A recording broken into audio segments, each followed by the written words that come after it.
BNP ক্ষমতায় চলে আসছে, আমরা সব হামলা করবো, মানুষের বাড়ি ঘরে হামলা করতেছে, লোকজন উপর হামলা করতেছে। আজকেও 5-7 জন ভর্তি হয়েছে।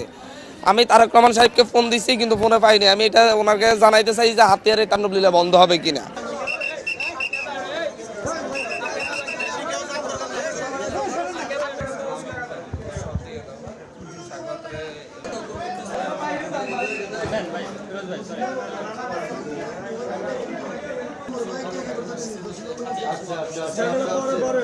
আপনার পুরো হসপিটালের অবস্থা দেখেন, রুগীর আত্মীয় স্বজনরা, আহতদের আত্মীয় স্বজনরা এখানে ভিড় করছে।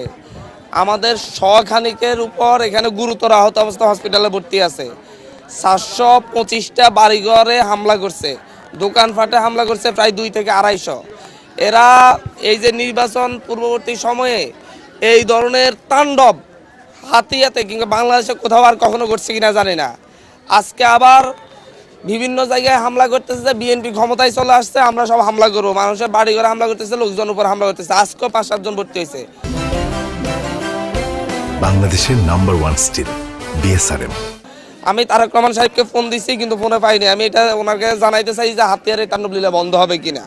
আমি ঢাকায় গিয়ে ওনাকে জানাবো যে আপনার হাতিয়াতে আপনার লোকজন এই পরিমাণ তাণ্ডব চালাচ্ছে, এটা বন্ধ করবেন কিনা এবং এই ব্যাপারে আপনি কি অ্যাকশন নিচ্ছেন। এটা সরাসরি আমি এইভাবে, যেহেতু ওনার দল, আমি ওনার মাধ্যমে এটা ব্যবস্থা নিব। আমি কোনো আইনের কাছে যাবো না এই ব্যাপারটা নিয়ে। উনি যেহেতু সরকার প্রধান হতে যাচ্ছে, পুরো হাতিয়াতে আমার প্রত্যেকটা বাড়িঘর ধরে ধরে কোথায় উঠান বৈঠক করেছি, কার বাড়িতে আমি খেয়েছি, সব জায়গায় হামলা করতেছে। মনে হয় যেন একটা রাজত্ব শুরু হয়ে গেছে এটা। এবং আপনি দেখেছেন যে আমাদের 3-4 জন খুব মুমূর্ষ অবস্থায় আছে, এদেরকে এখন ঢাকায় পাঠাতে হচ্ছে। মানুষের কাছে আমি কৃতজ্ঞ, তারা এই তাণ্ডবের মধ্যে এরকম নির্বাচনে ভোট দিতে আসছে। এরকম ভয়াবহ পরিস্থিতিতে মানুষ ঘর থেকে বের হয়ে আসছে, যেখানে ইউজুয়ালি 65 থেকে 70% ভোট কালেক্ট হওয়ার কথা ছিল, কাস্ট হওয়ার কথা ছিল, সেখানে ভোটার কাস্ট হয়েছে মাত্র 47%, যেটা হাতের ইতিহাসে সর্বনিম্ন। তারপর আমরা প্রায় 30,000 ভোটে বিজয়ী হয়েছি। বাকি যে ভোটারগুলো আসতে পারে না, এগুলো ভীত হয়ে ভয়ে সন্তুষ্ট হয়ে প্রায় 20 থেকে 25% ভোটার আসতে পারে না, যেটা আসার কথা ছিল। তো এই ভোটারগুলোও আমাদেরকে ভোট দেওয়ার জন্যই সংকল্পবদ্ধ ছিল। এরা কিন্তু ভীত হয়ে আসতে পারে নাই। তো এই জায়গাগুলোতে মানুষ আমাদের উপর ভরসা রাখছে, আস্থা রাখছে।